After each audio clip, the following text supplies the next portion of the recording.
cold. Hey everyone, I'm Russ Munesteri, Assistant Director of Education over at My Computer Career. Today I want to talk about social engineering. Very, very important. Not just in technology, but in everybody's everyday life. But before I get to that, I'd like to do a segment called Cyber News.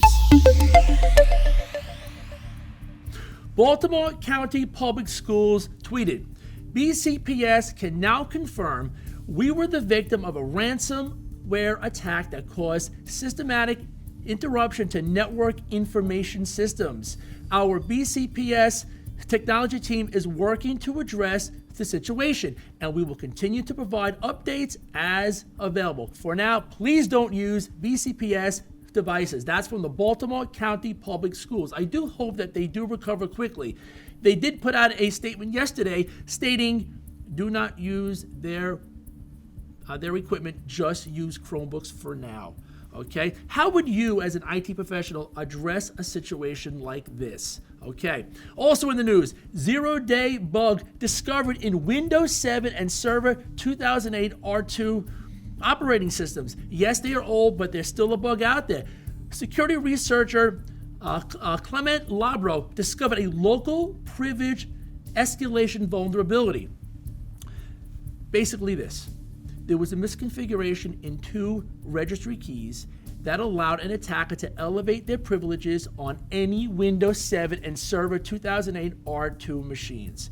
Microsoft did release a free patch for that. I say free because these operating systems are no longer supported, right? Also in the news, very exciting, Google Chrome now allows you to type hundreds of commands in the address bar to execute browser actions. For example, if you want to delete history, you can type in clear browsing data action. If you want to go into incognito mode, which is always fun, you can type in open incognito mode action. What about if you want to manage your passwords? You can type in manage passwords action. Very exciting stuff, very exciting. All right, enough of the news. Let's get into social engineering. I love talking about social engineering. I love teaching about social engineering, but social engineering, this is the fastest way to gain access to company secrets and your secrets. We hear about social engineering often, but what exactly is it? According to the National Institute of Standards and Technology, NIST, social engineering is an attempt to trick someone into revealing information. For example, a password, social security number, credit card number, that can be used to attack systems or networks. In other words, social engineering is all about building trust. It's all about building trust. Now, what are the goals? Money, entertainment, ego, perhaps revenge, political agendas, and more, right? So common methods. Now, these are the common methods of social engineering. And there are so many different methods, but I just want to focus on some of the common ones right now. A phishing attack. We've all heard about phishing attacks, but what is a phishing attack? It's a practice of sending emails that appear to be legitimate with the goal of fooling you to provide personal information, again, such as your name, social security number, a credit card number, maybe your address, username, passwords, and more, right? You have to be careful of that stuff. They come in via email most of the time. If the email doesn't look legit, just delete it. Move on. A vishing attack. Yes, vishing with the V. V as in Victor. A vishing attack. This is similar to a phishing attack, but possibly worse because you are being manipulated via the telephone. Now, think about it. Voice to voice. Don't you think voice to voice, you can be fooled even easier? Because now it's not just text on a screen, it's somebody putting emotion, personality into what they're telling you, right? Voice to voice. It's more convincing and it's faster to build trust. Again, keep that in mind. Their goal, the attacker, they want to build trust, right? Next one, impersonation attack. This is the practice of impersonating the role of another person with the goal of securing information or access to a person, company, or computer system. It's like somebody walking into the lobby of your office and they're dressed up maybe as a UPS man, right? And they want to deliver something, or they need a signature on something, or somebody that is coming and impersonating maybe somebody to fix a piece of equipment, and they need to walk into the back where the servers are, right? Into your data center, right there. They just fooled the person at the front desk and they gain physical access. That's a problem. Impersonation attacks. Make sure you double check with management that these people are expected to arrive on campus. That also ties in with something called pretexting.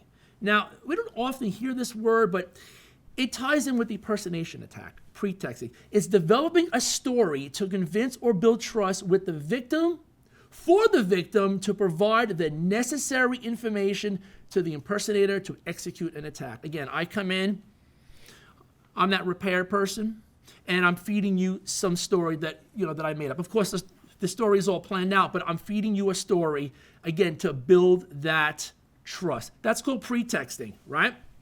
Now, I gave you some examples. Again, a UPS employee, tech support. Let me give you a really good example. Kimberly Kitchen impersonated a lawyer. She even made partner at the firm as to where she was working at before she got caught in 2015. She forged documents, licenses, emails, and a check in order to initially convince the firm to hire her. This is all part of that impersonation attack, right? This person impersonated a lawyer for so long, right? She was able to dress and talk the part enough to practice a state law until other local lawyers finally raised enough concerns about her to investigate. It was probably too good to be true, but again, an impersonation attack, this person, Kimberly Kitchen, she played the whole role of a lawyer and worked her way into the firm. Next attack, it's called smishing.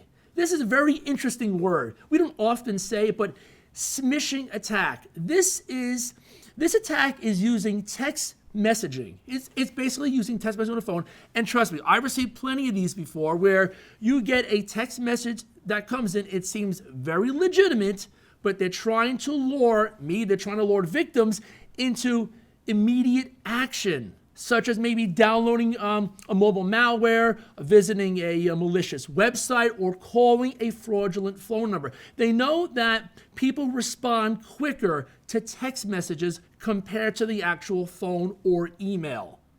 I don't know about you, but when I do get a text message, I'm very quick to respond. But I do respond to the folks that I know, but sometimes these text messages come in and they're weird. Like, for example, sometimes I get one that states something about like an Amazon package, it was lost. Please click here. I know that is all bogus. Watch out for those smishing attacks. They are on the rise and they're moving fast. Now, there are other professional social engineers that are out there. We have our hackers, we have spies, angry employees, salespeople. How many of you have went to go purchase a vehicle? Salespeople, social engineering, you just don't realize it. Governments pushing political propaganda, right? Children, parents, news stations, commercials, this is all part of it. It's all part of social engineering, but we're just not aware that it's social engineering that's occurring, right? What about pyramid schemes? That was big in the day, right? Good old Bernie Madoff. You guys remember him, right? Big, giant pyramid scheme. This guy was a multi-millionaire, but he was stealing money. It was one giant social engineering attack. How about the famous Nigerian scams, right? Nigerian advance me fraud attacks, right? So they're basically moving money out of Nigeria in exchange for great profits, right? Yes, all part of social engineering. Identity fraud, telemarketing, money scams, URL and email manipulation, something called spear phishing attacks, where basically it's a phishing attack on a certain group of folks, right? Politicians, all part of social engineering, right? So what are some ways that we can mitigate social engineering attacks? There's a lot that we can do as the end user, right? First of all, you want to build a positive security culture. You really do. IT in the corporate world, right? It's not just in the IT department. One of the main roles as an IT professional is, yes, you are there to achieve company goals, yes, but you're also there to educate end users. IT spans throughout all departments. You are no longer in your own department. IT goes all over the place now, right? Build a security culture. Beware of such attacks. Report them ASAP, as soon as possible. Report those attacks. Communication is key. You have to communicate. If you see something wrong, speak up. Professional development. Make sure you are continuously educating your employees, family members, friends on what social engineering is, right? And like I said, cybersecurity is not just within the IT department. It is the entire organization, right? Learn the psychological triggers. Fear. Sometimes we get messages in that are throwing fear at us. Uh-oh, better do it, right? Fear. Excitement and panic. Ooh, something comes in, I panic, and I'm going to make a decision without thinking it through. Been there, done that, trust me. Confusion. The message, the email, the SMS message, whatever, is so confusing. I better do this so I don't make anybody angry. Confusion. Create simulations in your department, in your company, right? Create simulation tests to embed these triggers in staff, right? You can do simulated phishing attacks and stuff like that, right? So training is key. Understanding the consequences of social engineering attacks. Well, if I click on this, if I call this, if I answer this, if I let this person in the back, what did I just do and what's going to happen, right? Legitimate emails. You want to take a good look at these emails because those phishing attacks, they look so realistic. They really do, right? They look realistic. Double check the sender's name and look out for the mistakes such as spelling errors and other issues. Spelling errors are big sometimes, right? Avoid pressure to provide information. Just like in the car dealerships, right? Avoid providing certain information. You don't have to tell them right away that you're doing a trade-in. You don't have to do that. One step at a time. Nobody will ever ask you for a password. If they do, that's a red flag right there. Walk away, let somebody know, tell your manager, delete, whatever you have to do to get yourself out of that situation and to report it when you're online. Most websites today are HTTPS, which is secure. Basically saying any information sent from your computer or your workstation over to the hosting server, that information is all going to be encrypted. Important. If you're on a website that is HTTP, avoid it, get off of it. Unless it's a static page where you don't have to provide any information, fine, you read, you leave. But if you are entering in a username, password, or any other type of personal information, PII, right? Get off the site because it's not legit. Typo squatting is big. Pay attention, okay? Because a lot of times hackers will purposely create domains that are just off one letter, knowing that you're going to make the mistake while typing, right? Google.com, Google.com, not Gogle.com. Gogle.com might be a phishing attack website. That'll be, some type of malicious site that'll, download information or download malware in the background on your computer, and it's done. That's a bad day, right? Remember, test your training. Simulated phishing attacks, love it. I've been there, done that. People like that stuff, and you're training. The more you do it, you're training. You have to change the way end users think.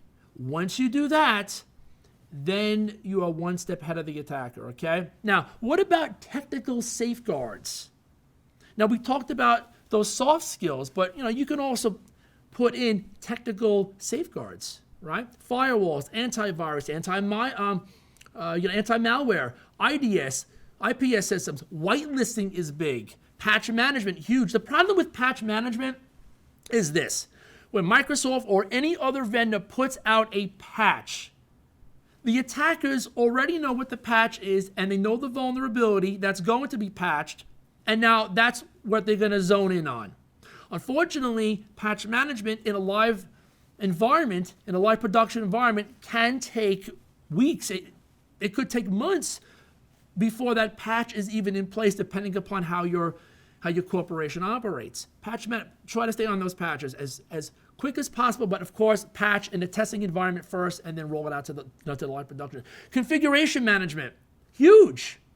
Configuration management is huge. There are so many vulnerabilities because of human error. Human error is huge. That's why if you enroll in our CSS program, our cybersecurity specialist program, one of our certifications is a Cisco CCNA. You learn how to properly configure those switches, routers, firewalls. Configuration management is so important. Make sure your work is triple checked, right? Data classification is huge. If you have information, if you have data that is very, very, let's just say it is top secret data, right? You want to make sure that you have the proper mitigation techniques in place, or those safeguards in place to protect that data, right? Very important. Log analysis, right? Policies, administrative policies that come down from the C-suite. Make sure you have policies in place, job rotation, separation of duties, least privilege. Make sure you have complex password policies in place. Very important. Okay, very, very important. Social engineering is so important. It's not just in technology, and I can't stress this any more with this, but I'm just telling you, it is very, very important. Back in 2019, and also this past year, I went to EC Council's Hacker Halted, right? Hacker Halted 2019 was in Atlanta, and one of the keynote presenters, her name is Jenny Ratcliffe, and she's a social engineer specialist and the founder and director of the Human Factor Security. You have to look her up, okay? She awesome podcast. I do talk to her over LinkedIn, but she dives into social security from every angle. I do highly recommend that you look up Jenny Ratcliffe. Trust me when I tell you, that is good stuff, okay? We have reached the end of yet another informative video. If you like this video and want to see more tech out, give us a thumbs up and subscribe. Also, leave a comment on what IT topic you'd like us to cover next on Tech Out. Let's continue our conversation at Cybersecurity Lounge. I would love to hear from you.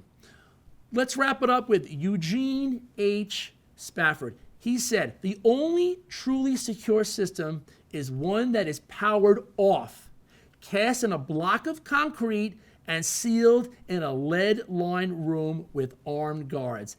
And even then, I have my doubts. We'll talk soon. Thank you so much.